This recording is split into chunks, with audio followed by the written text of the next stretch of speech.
The story of why Princess Margaret abandoned true love because of the rules of the British monarchy. As the car navigates the streets of London, crowds gather to catch a glimpse of the woman within. Dressed conservatively in a jacket and pearls, Princess Margaret's calm demeanor exposes little of the heartbreak that's about to ensue.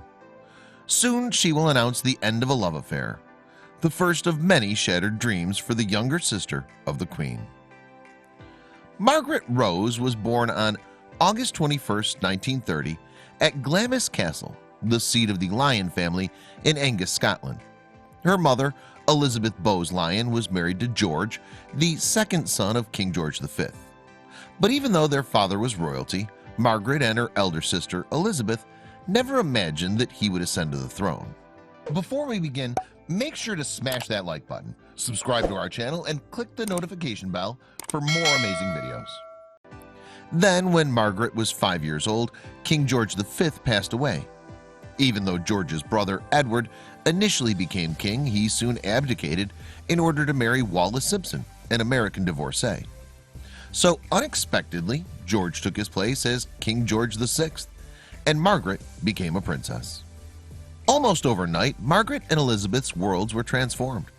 Growing up, Elizabeth found herself preparing for the day that she would take her father's place.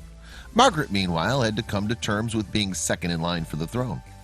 And it was during this unusual and sometimes turbulent youth that the young princess first encountered the man who would capture her heart.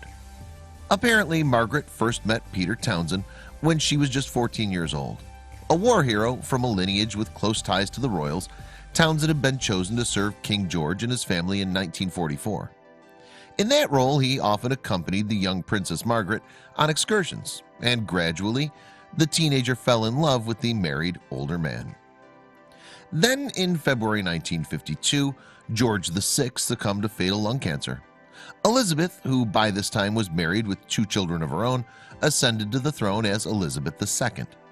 And even though the births of Prince Charles and Princess Anne made it less likely than ever that Margaret would become queen, her place in the line of succession was nonetheless about to throw her personal life into disarray. By 1953, Margaret and her mother were living in Clarence House, a royal mansion in the Westminster district of London. And under the guise of comptroller of the household, Townsend was also part of the household. But it wasn't long before the arrangement caused a scandal, after Margaret was caught sharing a seemingly intimate moment with Townsend during her sister's coronation.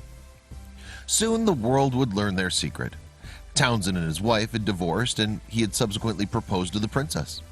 And even though her suitor was 16 years older than her, Margaret had readily accepted. Divorce was considered a taboo subject, however, and the pair faced a difficult battle for acceptance. Moreover, Townsend was considered a commoner, which made the match even less palatable to British high society. At the time, the Church of England still took a hardline stance against remarriage, and as the head of that institution, Queen Elizabeth struggled to support her sister's decision. Furthermore, thanks to the Royal Marriages Act of 1772, Margaret needed Elizabeth's permission to tie the knot. Without her sister's permission, Margaret faced the prospect of appealing to Parliament for approval. Unfortunately, this option would likely have created an even bigger scandal. Instead, Elizabeth asked Margaret to postpone her engagement for 12 months. Meanwhile, the British media campaigned to prevent the marriage, while the government also spoke out against it.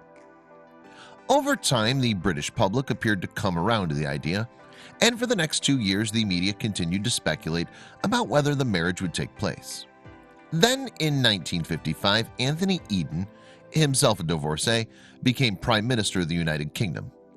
With Elizabeth's help, he drafted an arrangement that would allow Margaret to follow her heart.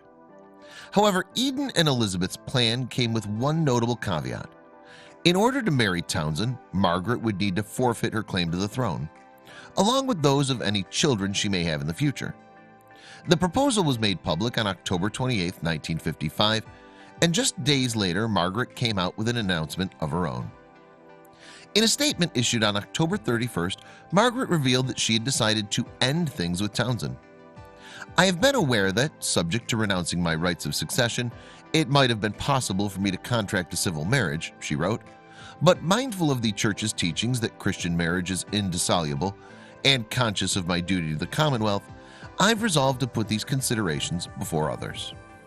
Sadly, though, Margaret's break from Townsend did not represent the end of her romantic strife. By October 1959, a new suitor, Anthony Armstrong Jones, was on the scene. A photographer from a respected family, he was considered a far better match for the young princess. Then, while Armstrong Jones was visiting Margaret at Balmoral Castle, her lost love sent her a letter. And the correspondence apparently revealed that Townsend was engaged to be married to Mary Luce Jamage, who was just 19 years of age. Allegedly, Armstrong Jones proposed to Margaret the very next day. The princess accepted, and on February 26, 1960, their engagement was officially announced. Margaret and Armstrong Jones were married that same year on May 6th in an elaborate ceremony at Westminster Abbey, the first ever televised British royal wedding. But even though the British media gushed over the couple's glamorous lifestyle, trouble was brewing behind the scenes. Fueled by drink and drugs, their marital problems soon came to the fore. Over the years, Margaret is alleged to have indulged in a number of extramarital affairs. Eventually, in 1976, the British press leaked photographs of the princess on holiday with a much younger man named Roddy Llewellyn. Soon, she and her husband announced that their marriage was over.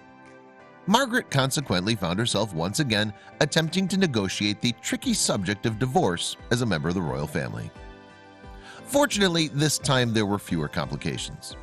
And in July 1978, she became the first senior British royal to divorce since 1901. The media did not appear to support her decision, however, and journalists continued to vilify her in the national press. Despite this derision, though, history would prove to be on Margaret's side. In fact, her actions helped pave the way towards the more relaxed attitude regarding love and marriage that exists within the royal family today. And as divorce has become more commonplace around the world, and other royals such as Charles and Diana have gone their separate ways, Margaret's decisions seem less and less controversial from a modern perspective. Interestingly, Margaret's story may have also played a part in the dissolution of the Royal Marriages Act, which was repealed across the Commonwealth in 2011. Today, only the first 6 individuals directly in line of succession need to seek royal approval before tying the knot.